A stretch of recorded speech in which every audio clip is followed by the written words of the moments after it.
Ingat fungsi hidup kita itu untuk ibadah, bukan untuk yang lain. Ya ibadi, di hadis qudsi, hambaku, khalaqtuka lil ibadah fala tal'ab. Saya ciptakan kamu untuk ibadah, jangan banyak mainnya, kata Allah. Wa qasamtu laka rizqaka fala tat'ab. Dan saya sudah bagi rizkimu dalam hidupmu, enggak usah capek. Kata Allah, rizki kamu itu sudah pasti, jangan tinggalkan ibadah untuk ngejar-ngejar dunia. Rizki kamu itu udah kebagian, udah ada. Asal Anda ikhtiar, Anda dapat. Ya, Quran surah 51 itu kan, ayat ke-22. Wa fis samai rizqukum wa ma tu'adun. Di langit rizkimu sudah aku tetapkan, pasti aku berikan, asal kamu mau berusaha. Rizki kita itu sudah ada, gitu kan? Ya, enggak usah ngejar dunia, ninggalkan ibadah. A'udzu billahi minasy syaithanir rajim. Bismillahirrahmanirrahim. Ini yang dipraktekkan oleh para nabi. Jadi para nabi aja melakukan ini, masa kita enggak, gitu kan? Sekarang yang orang biasa, saya kasih satu. Orang biasa, bukan nabi, bukan rasul, tapi mempraktekkan ini juga. Quran surah ketiga, ayat 35 sampai 37. Supaya dalam bahasa fikih saddu dzari'ah, ya, menutup celah kemungkinan orang untuk ngeles mempersoalkan, Ustadz itu kan nabi, itu kan rasul, saya orang biasa. Kita ambil contoh terakhir, ini bukan nabi, bukan rasul, orang biasa. Jadi Anda tidak bisa mengelak lagi, ya. Baik, Quran surah 51 ayat 56. Insyaallah kita hafal ayatnya. Bismillahirrahmanirrahim. Wa ma khalaqtul jinna wal insa illa liya'budun. Perhatikan cara menerjemahkannya.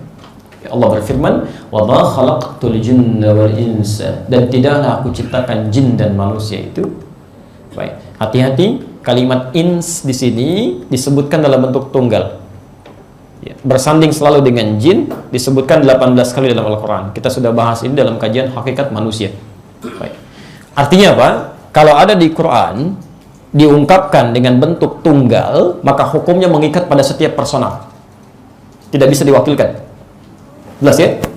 Jadi Allah ingin menyampaikan hukum di ayat ini berlaku bagi setiap orang yang mengaku muslim, bahkan manusia, karena ins artinya manusia.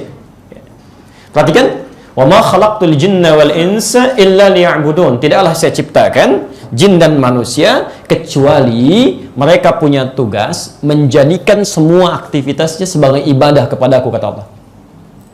Saya terjemahkan dengan lebih cepat ya. Tidaklah aku ciptakan jin dan manusia kecuali mereka mesti menjadikan seluruh aktivitasnya sebagai ibadah kepadaku. Hati-hati Bapak Ibu sekalian, hati-hati ya. Jadi kalau dalam bahasa bebasnya, kata Allah, saya tidak ciptakan kamu manusia kecuali hanya untuk ibadah. Berarti kalau ada seorang manusia tidak ibadah kepada Allah, dia keluar dari hakikat kemanusiaannya. Jelas ya? Nah, sekarang pelan-pelan, bahasa Qurannya, semua aktivitas kita mesti jadi ibadah. Kita diberikan 24 jam, sejak dari mulai terbangun sampai kita tidur lagi. Kata Quran, tidak boleh ada aktivitas terjadi di situ kecuali menjadi ibadah. Bangun tidur mesti jadi ibadah, ke toilet jadi ibadah, cuci tangan jadi ibadah, Masya Allah. Makan harus ibadah, berpakaian harus ibadah, duduk harus ibadah, kerja mesti ibadah. Allahu Akbar. Karena itulah semua aktivitas kita supaya bernilai ibadah dalam pandangan Allah akan selalu bersanding dengan doa.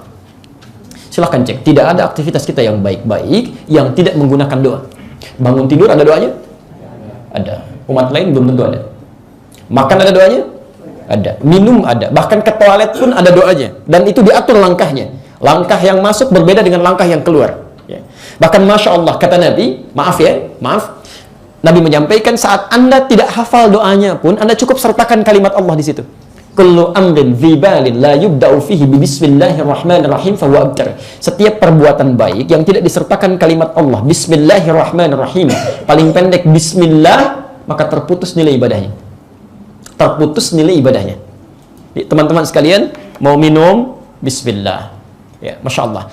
Ini minuman, misalnya ada dua minuman dengan volume yang sama, dengan bentuk yang sama. Si fulan dua-duanya muslim. Si fulan minum begitu saja, yang satu mengucapkan bismillah lantas dia minum. Perhatikan, fungsi minuman itu menghilangkan haus. Di dua-duanya minum pun hausnya hilang. Tapi kalimat pertama yang mengucapkan bismillah dalam minumannya, kalimat itu yang menjadikan minuman ini bernilai ibadah. Awas, hati-hati ya. Nilainya dari ibadah ini disebut dengan pahala. Jadi begitu Anda minum bismillah, pahala dituliskan. Pahala ini bekal untuk pulang ke akhirat. Kalau minumannya nggak ikut, silakan cek. Anda minum sekarang, gitu kan? Gelasnya dipakai. Jangankan ke akhirat, ke alam kubur aja nggak ada yang ikut. Pak, ini adalah gelas kenangan saat mamah mulai minum pertama kali. Masya Allah dia. Mohon ketika mamah meninggal, ikutkannya ke alam kubur. Masya Allah. Nggak bisa.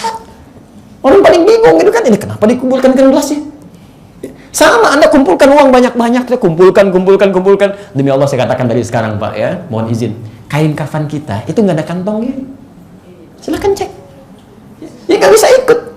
Yang ikut itu Bismillah diberikan, Bismillah diinfakkan, Bismillah berikan yang baik-baik. Jadi barang, Bismillah gunakan pada kebaikan. Jadi mobil, gunakan untuk ibadah. Jadi handphone, Bismillah, Assalamualaikum, bikin status yang baik-baik. Itu yang berdiri pahala.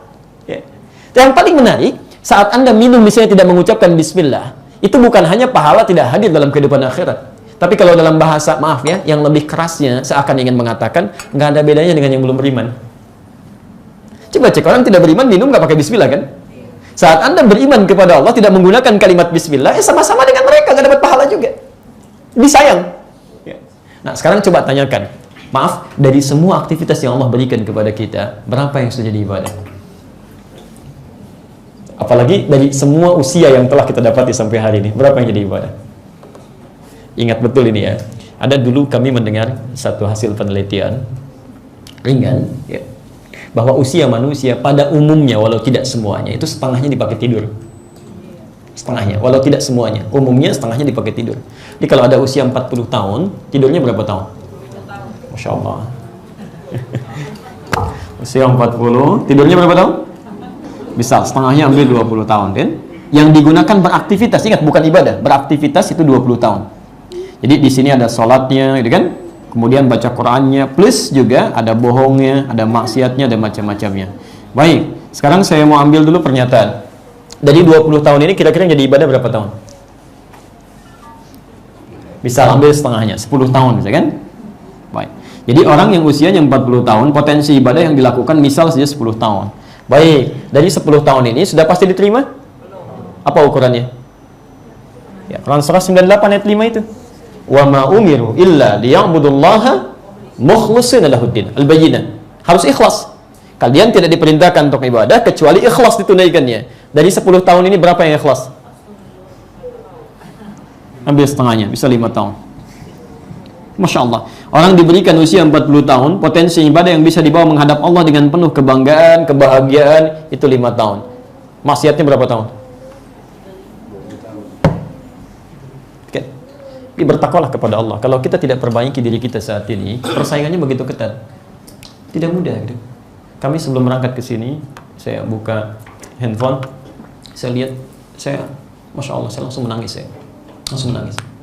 Anda bisa bayangkan, kami mendapat undangan dari perkumpulan tunanetra se-Jabodetabek yang mereka khususkan dirinya untuk menghafal Al-Quran. Ustaz minta waktu bulan Desember. Kami adalah perkumpulan penghafal Quran tunanetra se-Jabodetabek, ingin belajar, Masya Allah. Saya langsung menangis. Anda diberikan ujian oleh Allah, tak mampu melihat dalam urusan dunia, tapi mata hatinya begitu tajam untuk menghafal Quran. Anda diberikan penglihatan sampai hari ini, berapa yang digunakan dalam sehari untuk baca Quran saja? Coba cek gitu kan. Allah kasih berapa lama waktu kita? Dalam 24 jam, berapa yang sudah kita maksimalkan? Saya diam seketika, saya diam merenung, ya Allah, persaingan ketat di saat ini. Persaingan ketat kan. Kita menghafal Quran bukan berlomba dengan orang yang melihat saja, tapi dengan yang Masya Allah, diuji oleh Allah dengan tanpa bisa melihat. Ya. Maaf, berlomba kesabaran saja sekarang.